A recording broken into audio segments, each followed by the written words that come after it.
Hey guys, welcome back to the channel. Today in this video, we're going to keep moving forward on our Dillon Precision RL1100. We're working up 9mm and we are using a new die set from Mighty Armory. This is their complete 9mm set. It's available, different pistol calibers and so on. Go over to the website and check it out. I'll always put links in the description of this video so you know where to find them. But in this video, we're going to focus on two dies, the last two dies, the seating die from Mighty Armory, and this one's really cool because I always like to be able to set my die and fine tune my seating depth with like either a micrometer or an independent threaded adjustment, which is really cool. On the Dillon pistol dies, you've got to take the lock ring loose and then spin the big 7/8 by 14 threads to get that dialed in. And on the last die we're going to finish up is their new taper crimp die. And if you guys like the Lee factory crimp die, you're going to dig this die, and it's probably going to be your new go-to crimp die. But enough being said, let's jump into getting these set up and start cranking out some 9mm.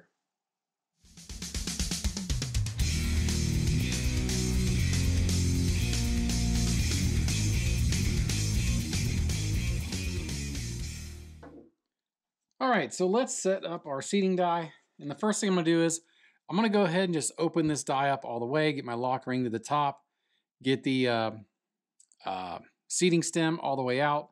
And I'm gonna take my button out of the seating station. And if you guys remember, this dummy round that we started in the last video series is basically confirming that our flare and everything was set correctly. And I've got the bullet pushed in here just like the bullet feeder would. So I'm going to go ahead and set that in the station, and we are going to lower our tool head down, and we're going to start threading in the die. And basically what we're wanting to do is we're going to thread this all the way down. It's going to vary, you know, depending on what type of press you're using.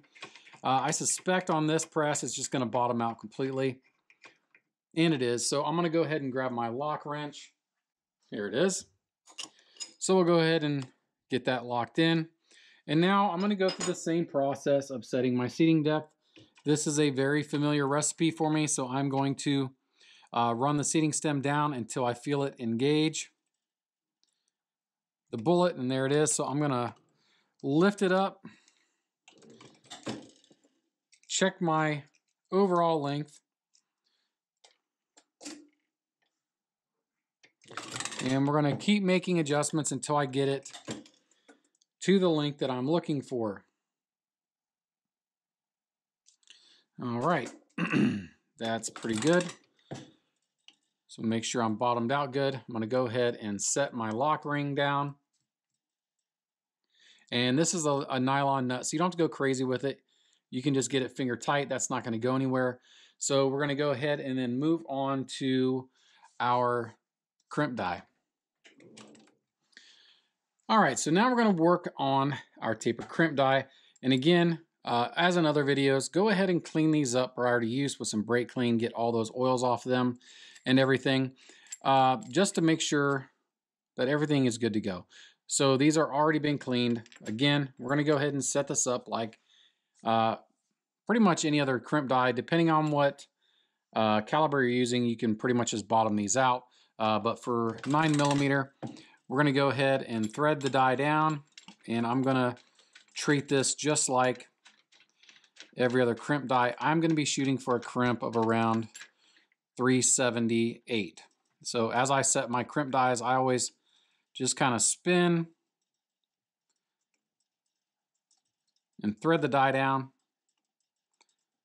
until I feel some solid engagement right about there.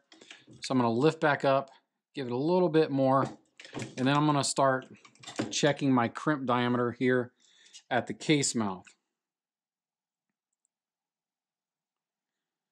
All right, so we're about 380. I like to get these down to 379, so we'll keep making adjustments, just about 1/4 to 1/8 at a time. And that looks pretty good. All right, we are right there where we want to be. So now I'm going to grab case gauge here. Let's see if I can find my 9mm case gauge, and then we will see how it fits and see if there's any other adjustments we need to do. But in the meantime, I'm pretty happy with where it's at. I'm going to take that lock ring down and go ahead and snug it down.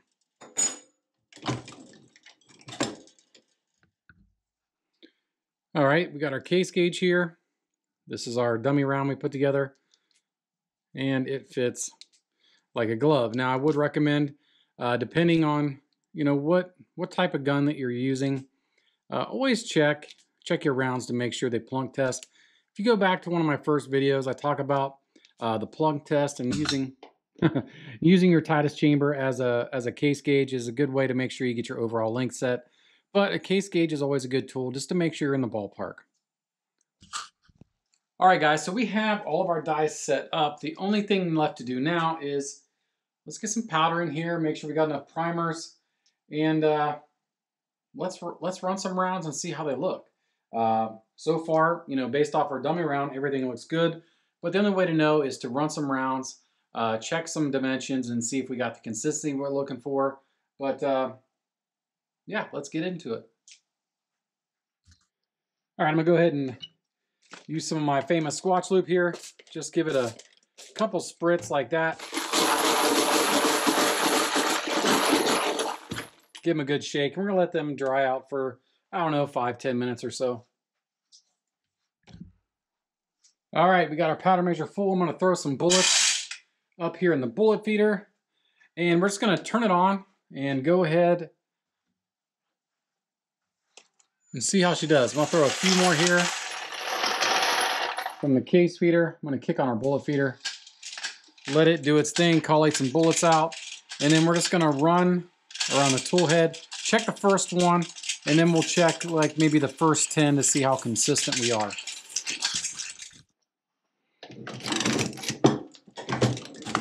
All right, bullet looks good. Got a little hair or something there.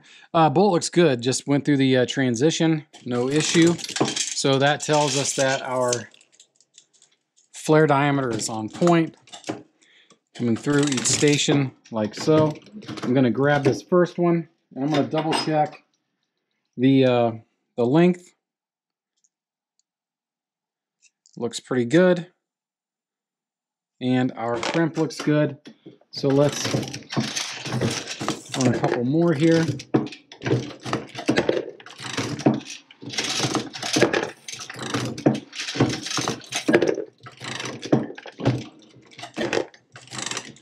All right, there's our first few rounds. I'm gonna check that last one. Looks pretty good. I'm gonna go ahead and fill everything up. And we're gonna run again.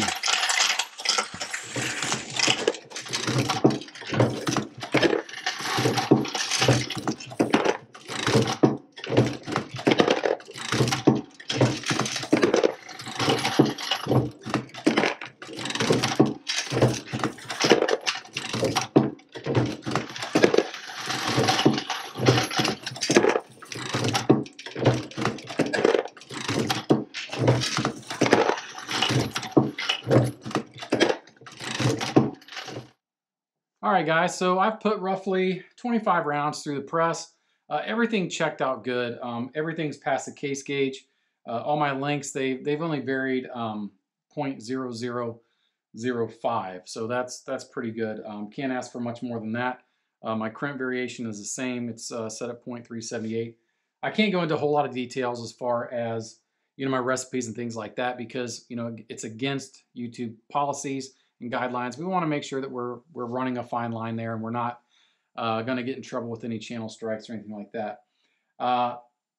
Checked 1, 2, 3, 4 or 5 different charges. They're on point, and I know guys aren't a big fan of the Dillon powder measure because it's clunky and it rattles around and makes some noise. But guys, this thing is set for 3 weeks. I just put powder in it, unified the powder measure, giving it some love taps like that. Ran 5 charges, checked it. It was exactly where I left it before. Same powder, same weight. It was right on the money. And the variation I see, the way I check it if you check charge to charge to charge, you're going to drive yourself nuts chasing 1/10 of a grain. But if you do like 10 charges, take an average of those 10, I guarantee it's going to be right where you want it to be. So that's how I run my Dillon powder measure. But I got to get busy. I'm going to finish these up, and then we're going to regroup here at the end and talk about these dies one more time, where you can pick those up, and you know, maybe other topics that we need to cover on the RL1100. So I'm going to get busy, and I'll be right back.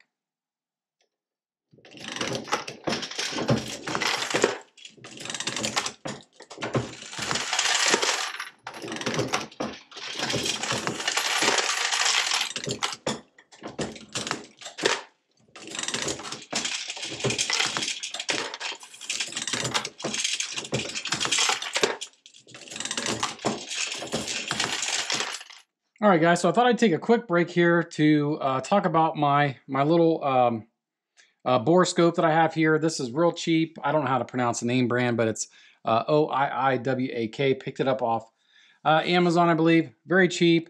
Fiber optic cable. It's very rigid, so you can form it to whatever station you want to look at. But I just have it to look at, you know, just double check my powder charges. I'm not a big fan of powder cops and things like that. I think they're too quirky. But this, you know, I look down in each cartridge anyways, or I'm sorry, each case anyways. So, you know, having that right in front of my face as I'm running works out really well. I'll see if I can find a link to that, and I'll throw that in the description if you guys are interested. But pretty inexpensive, works like a charm, and it just a little bit of peace of mind when you're running, you know, a lot of rounds through the press like I am right here. All right, so another quick check that I always do is I just want to double check my bullet tension. I mean, you can't get, you know, too scientific with this. But what I'm going to do is I'm going to take my link that I have that I know is good, and I'm just going to place the finished cartridge on the bench like this. I'm going to take my thumb and forefinger, and I'm just going to push down and just see if I can move the bullet. So then I'm going to bring it back up and check it, and it's exactly the same. So that's just a real quick peace of mind check that I do to make sure my bullet tension's good. All right, guys, look at that. We got a bin starting to fill up with some gold in there. Well, it's not gold, but you know, to us reloaders, that is gold. That is money in the bank. But I appreciate you guys watching this series specifically on the RL1100. And along the way, I tried to address some of the questions that come up. For example, like the excuse me, the tension spring setup here on my double alpha bullet feeder, and my camera setup here, you know, in lieu of running a powder cop, which I've never been a fan of, but and of course you guys know that. But just to kind of recap, we use the Mighty Armory 9mm die set. This is the TNT Gold Match lubeless sizing die. The Dillon F pin. This is their ID mandrel, kind of like a Lyman M die. That's what's going to adjust our ID to make sure our bullet tension is good and all that. We use the powder funnel out of our conversion kit. And a quick note, I know that Mighty Armory is working on a drop-in replacement for the Dillon powder funnel that works in the 550 and 750s that has the ID mandrel on that. So be watching their website for that. We use the double alpha bullet feeder, obviously, the Mighty Armory seating die, and the Mighty Armory taper crimp die. And I will leave links in the description below for all of these dies.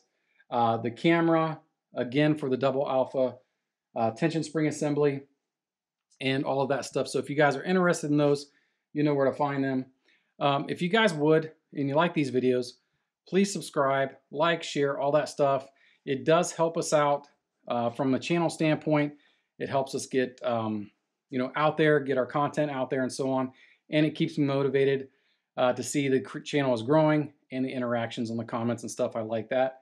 But if you have any questions outside of there, hit me up on my email, squatchreloading@gmail.com. You can also find us on Facebook and Instagram as well at Squatch Reloading. But that's going to wrap this video series up, guys, and I appreciate you watching. But until next time, God bless.